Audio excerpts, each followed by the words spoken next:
friends, colleagues and listeners, here we are. We've got another show today, and a show that I've always had an interest in for the topic, and it sort of intrigues me, but it also makes me realise how fragile everything can be, and especially in today's day and age. So the person who's guesting with us today is Leigh Mason. Leigh's from CDS, which is Cyber Defence Solutions. So the clue to the subject matter is in the title of the company. Leigh, lovely to have you on board, sir. Chris, good morning. Fragile, never been called that. you or the subject matter? Pass. All right, we'll move on from that one. Right, Leigh, as I said, it's something that I'm absolutely fascinated about, and I've had a few, shall we say, exposures to how competent and capable people in your sector, your industry are. And it absolutely blew my socks off. So what I'd like first is if you can just give us a bit of an intro about you and the company and how you got into the business. And then I'm looking for more shocks. Chris, how we got into the business, a little bit about me. I guess I'm a serial entrepreneur. I've owned several businesses over the years. CDS has been around just over 10, 11 years now. My business partner is ex-UK government. He won't like me telling you this, but he's held a clearance higher than the Prime Minister. I was lucky enough to play with a few yachts, and we realised between us just how vulnerable these ultra net worth individuals' toys were. And when I say vulnerable, they were and are shockingly open. And then we started exploring into Civvy Street, into banks, into buildings, into organisations, and the story's one and the same, Chris. It's a shock of how much information we all give away for free. Yeah. We defend. There are some nasty, malicious people out there that just want to exploit you for information or for money, and they're very good at it. It is. It always amazes me that for every good thing that somebody can develop, somebody else can do something that's polar opposite, terrible. And then you think to yourself, why on earth put that knowledge and capability to some good instead of bad? But I'm assuming that the incentives for doing it are almost easier than doing things the right way. Without doubt. And the rewards when they get it right are massive. There'll be a few stories I can tell where I can demonstrate money disappearing. But the one headline shock I've got, Chris, I have a report on my laptop that was commissioned a few years ago now for the US Navy. And the conclusion line will shock you. It still shocks me. That at all times, we will always be at least 6 months behind the hackers. Really? And that was for the US Navy. Really? It's just frightening. So if that gives you a flavour of why we exist as a company and why we're successful, it has its trials. Getting your story to the right decision maker can be somewhat of a challenge because there's a lot of people in the way that don't want to admit their fragility.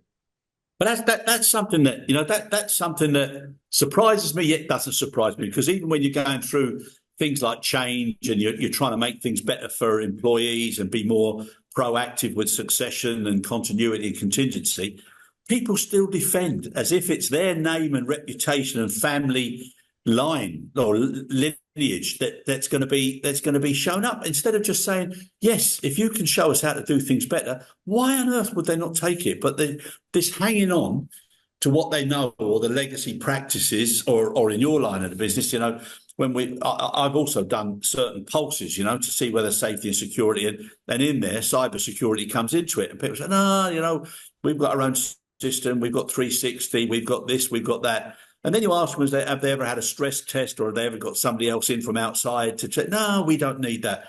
And then, God forbid, something terrible happens, and my God, do they wish they had done it. Chris, many years ago, we were employed to break into one of the highest exposed yachts on the planet. We were terrified. 6 minutes in, I had to go and report everything we'd got. because after 27 seconds, we owned the whole yacht. I'll be honest with you, Chris, we didn't know what to do at that point because we're like, we were there for 4 days and we then went on a massive exploitation exercise under guidance and being watched. The person that was there to chaperone us, called a sponsor, he sat with us for all 4 days. He was completely unaware it was his password that we'd intercepted, hacked and used, and then escalated our privileges all the way up so we had absolute control of everybody. We even had every guest on that yacht copy of every passport that had ever been on there. My God. 27 seconds. That's the sort of stuff that you go to the cinema and you watch whether it's a James Bond or whatever film of that sort of nature, and you think that can't happen, but it's happening all the time, isn't it? Chris, our record, and I was with the guys because I don't do this. I'm far too pretty to go to jail, so I don't do these things. But we broke into a UK bank in 26 seconds from the car park. They just had a new network printer installed so everybody could use it, and they hadn't locked it down. And because everybody had access to it across what we call VLANs, we were in through the network printer, across all the network VLANs, into their whole system from the car park. Bloody hell, my God. It's just something we do. We do a perimeter test when you turn up to an engagement, and it was like, no. One of the guys goes, guys, I'm in. And we went, what are you on about? We weren't even out the vehicle. Holy Mother of Moses. I mean, that really is frightening, isn't it? But so the essence of the story, Chris, is this. You can have all the locks in the world on your house, but you don't put the key in and turn it, you're wide open. And that's a computer system in a nutshell. People build computer systems and don't necessarily know how to protect them. For instance, I'll tell you a story later, we'll come to it, but Chris, take an airport. It's built, you have Wi-Fi throughout, you have it for the offices, for guests, for all the concessioners, everybody. And access points get purchased and installed, and they have what we call default credentials on.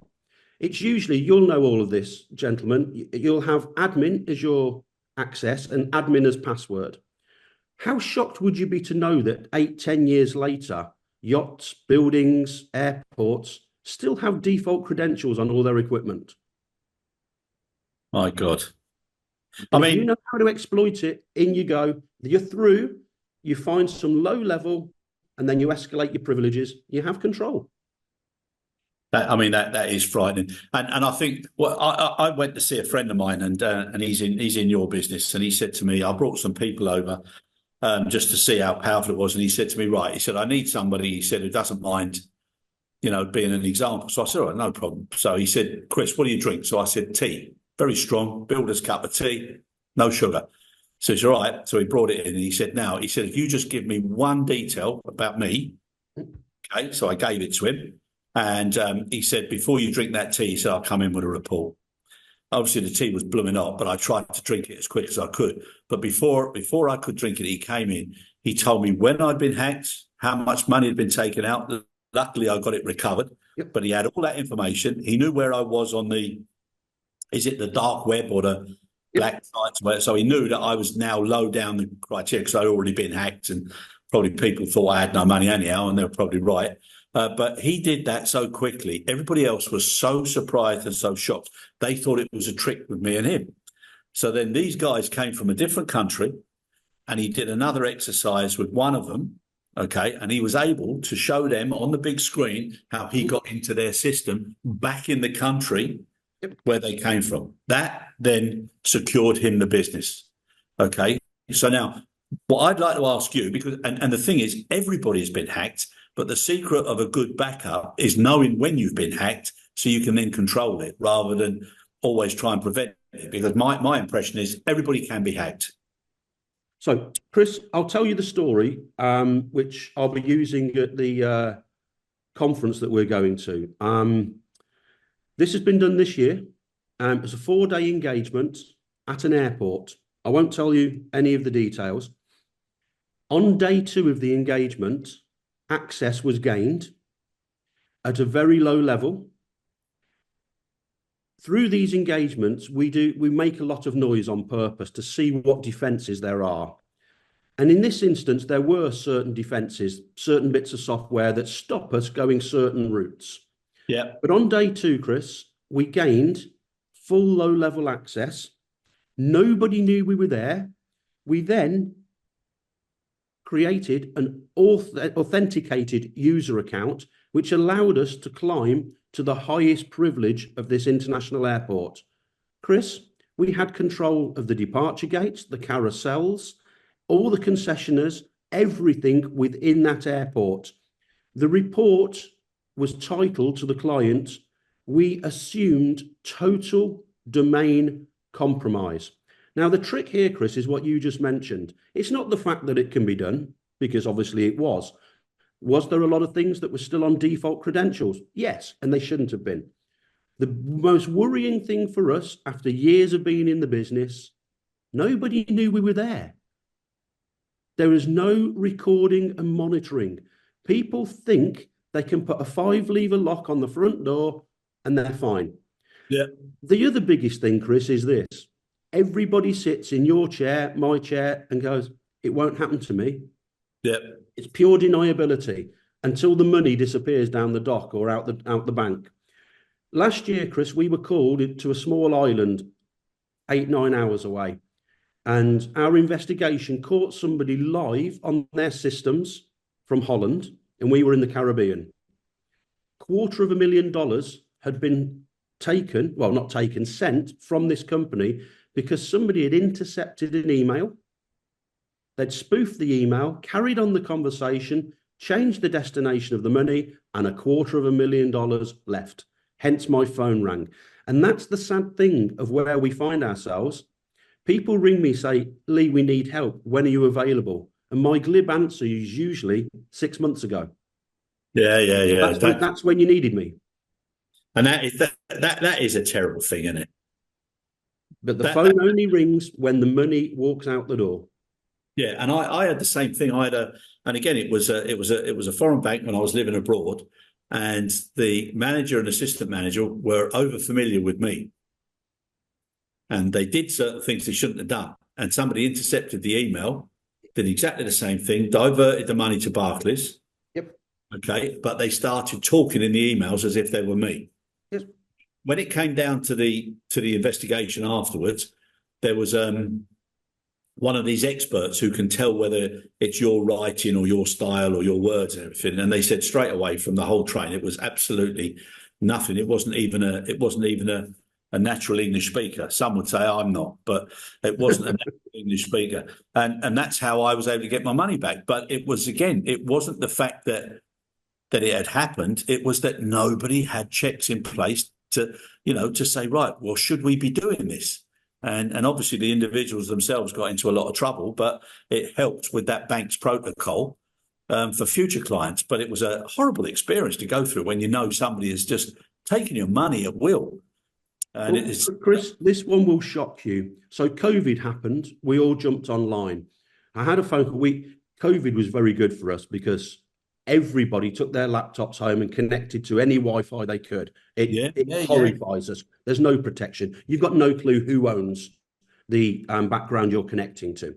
But we had a phone call from quite a well-known private bank who had a European branch. The gentleman rang me. I'll cut to the chase. He said, "Leigh, we've got 10 staff. Well, actually, we've got 9 because we've just suspended a young lady because her boyfriend was extorting her for money through the bank." I said, "Okay, what do you need me for?" He said, "Well, she's still got her company laptop." I said, "Okay, just revoke her access." We don't know how, Leigh. None of us have got those privileges. Nobody knows how. I said, "But it's okay. On Monday, we're closing because of COVID." I said, "So you're turning all the servers off to the bank?" He went, "No." So some ex-employee, disgruntled, just been fired, has got unfettered access to your servers and you have no command and control over her equipment. No. Wow. And it happens, Chris. This is why we exist as a company. Everybody, and there will be people who sit in an audience and go, Rubbish. I have the reports. They're redacted. I have the reports. I can show you some of the stuff that goes on. The one we've just done with the airport is 111 pages long. When I say it was wide open, it was wide open. And this just happens all the time. But that brings in, do you know what I mean? That brings in so many other implications of, probably on the nicest but the worst side is disruption. Mm-hmm. So obviously the baggage belts being, locked out or sending bags to the wrong belt, etc. Anything that you can do to disrupt that. Then you've got all your ramp equipment, you've got everything on the ground. But worst case scenario, it's a security risk.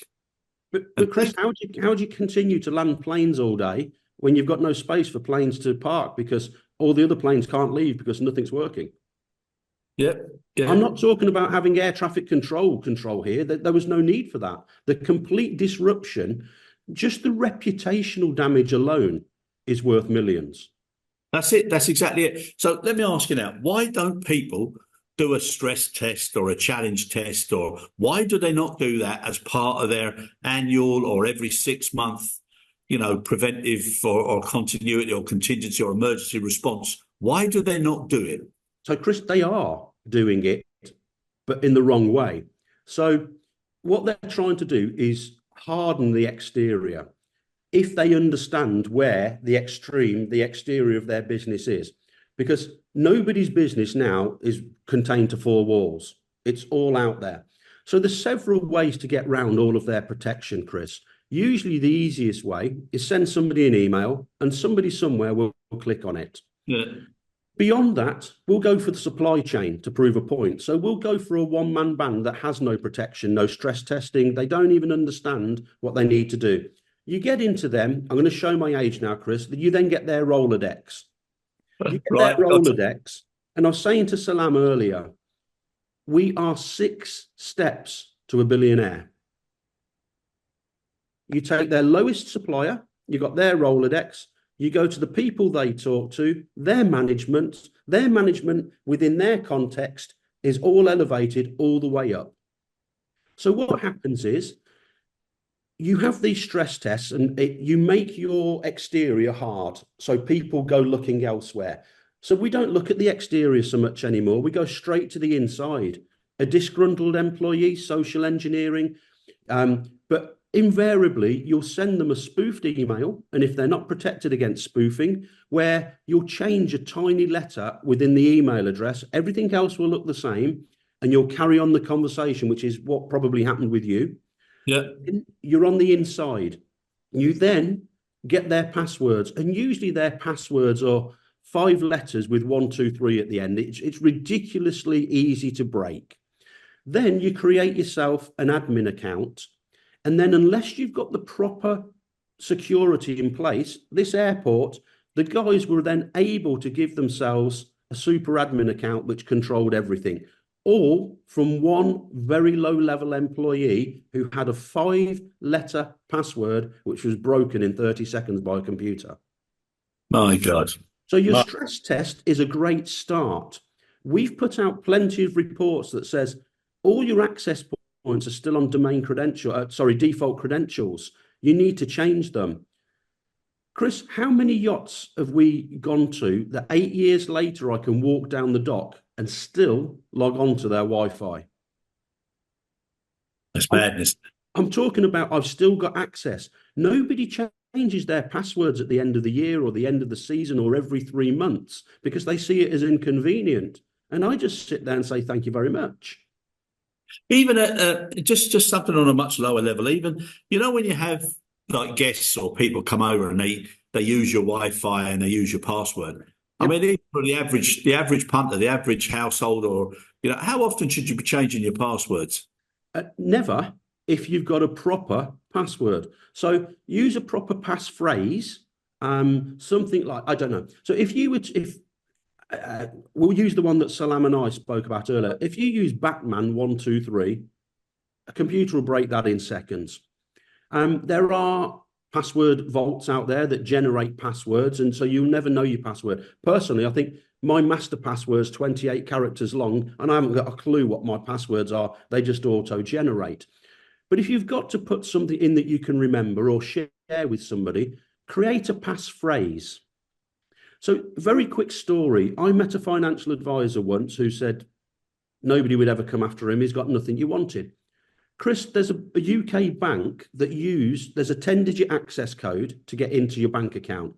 The first 6 digits they use is your birthday. The 7th digit is a geographical location.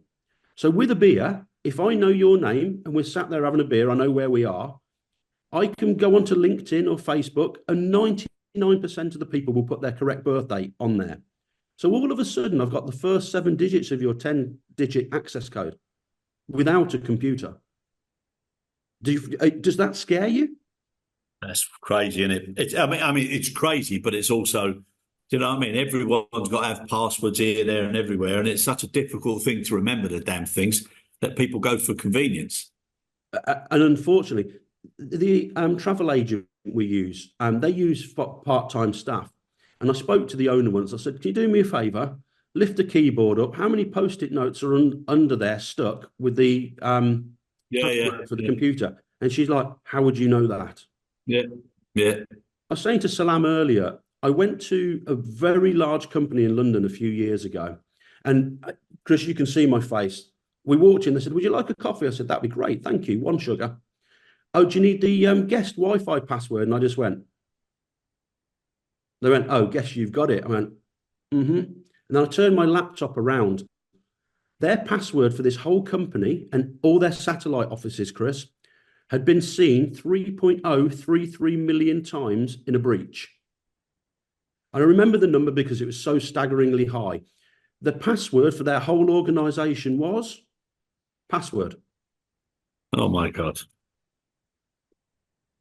My goodness. Why do you think I exist? And people will go. So every yacht we've ever tested, they tend to put out motor yacht flip-flop owner, motor yacht flip-flop crew, motor yacht flip-flop admin.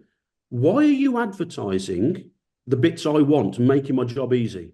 Why would you do that? Because going back to your question you started with, Chris, yes, we can stress test you all, but we'll get past that. It's time. We would just get in. What you really need to know is, and I ask a question and I'll ask it at the conference, who here today would know if I was in your systems? And I've never, ever had anybody say yes. Yeah. It's crazy, isn't it? But it's a real lamppost moment, isn't it, for people when something really does go wrong, bang. It's like you didn't see it coming. There's no movement. And now what a terrible situation you're in. But then you've embarrassed them, which is not our intention. We want to work with them. We don't want to mark their homework. We want to make them better. But how many people then get defensive and go, "Oh, that's it. And human nature, it makes it very difficult to get the message across." Yeah, but that is the worst thing in the world. But it's a human trait. People feel personally threatened by somebody who's got more knowledge, more experience, and more understanding trying to help them. And it's that, "Oh, well, I should have done this, I should have done that." But it's not. It's never too late to do the right thing. Or you get enthusiastic amateurs who, "Yes, I can build your network, sir. I can protect it."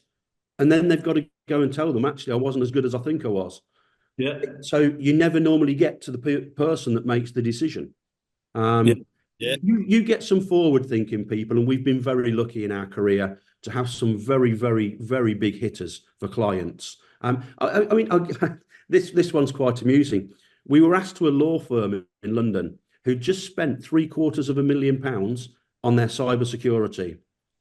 Within 4 minutes, we blew through their firewalls with a free app. Oh, good God. Good God. They sat there, they went, "You've done what?" So then start pressing buttons and people start turning up and they went, "Yeah, but these guys are on the inside." I'm like, "We're not on your network and we're through." Yeah. They sit there and they're like, "Well, how did that happen?"